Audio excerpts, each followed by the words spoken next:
Hello boys and girls, it's ghost story time. Hope you're sitting comfortably, cross-legged on the floor, in a room illuminated by candles.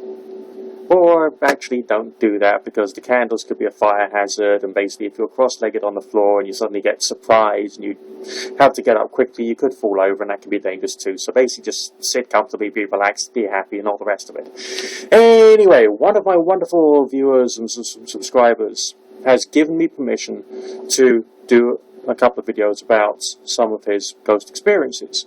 And here's one of them. It says here, about 12 years ago, when I was 18, I went to somebody's house that my cousin knew for a drink.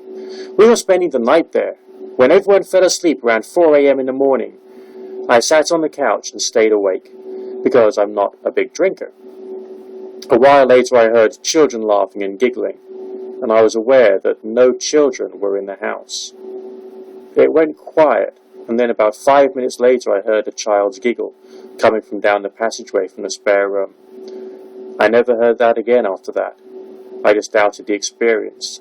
To me, it sounded like the child was giggling with another child. The house dates back to the Victorian times, and there were only 4 of us there. My cousin's friends lived there alone. That's my story.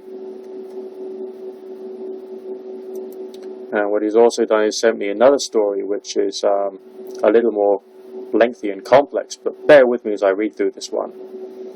It says here, the biggest experience I had was when I visited my local museum back in 2006 when I had a dog with me.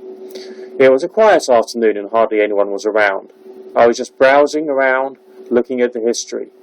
I came around the corner into the First World War section, and I saw a tall man dressed in a smart black suit, walking stick and bowler hat in his other hand. I carried on just reading the information boards, and he was just standing there facing the glass, and he was mumbling to himself. After about 2 minutes I became suspicious of him because of the old-fashioned clothes. It looked as if he was saying his goodbyes to someone who I could not see. But I could just see him, and my dog didn't take any notice of him. It was just me seeing him. I stayed very calm and doubt about what I was seeing. After about a minute of this, he suddenly turned around and never looked at me once, as if he was in a world of his own. He then put on his hat and walked right past me and my dog and walked around the corner into the next timeline section of the museum. So I used my reason and decided to follow him around the corner into the next room. I got around the corner and he was nowhere to be seen, and carried on going through each section really fast, because there was only one way out. And the exit was right in the modern age section, and the museum wasn't busy that day because it was midweek. I rushed into the Victorian section and finally found a man in modern clothes, and I said, "Have you seen a man with a black suit come through this section?"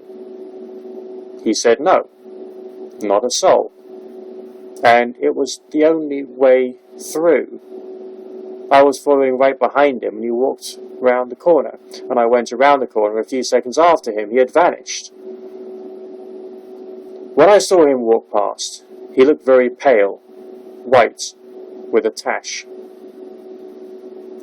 and he never looked at me once. He looked like a real person, and I didn't realize at first that he might have been a ghost. He wore old-fashioned smart clothing that looks like a respectable officer or colonel. I was very curious, so after about a year later I was passing the museum, and it triggered my memories. So I decided to go into the museum and report it. I reported it to staff, and I said I would like to report a ghost sighting. And all of a sudden, she said, "It's not the man in the black uniform, is it?" I replied and said, "Yes, how did you know?" She said that one of her staff has reported a man in a black uniform walking through the sections of the museum about 6 months ago.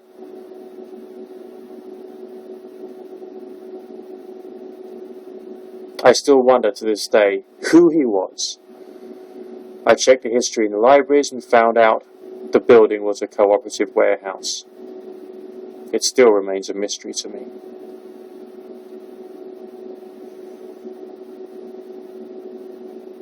Night night, children. Sleep tight.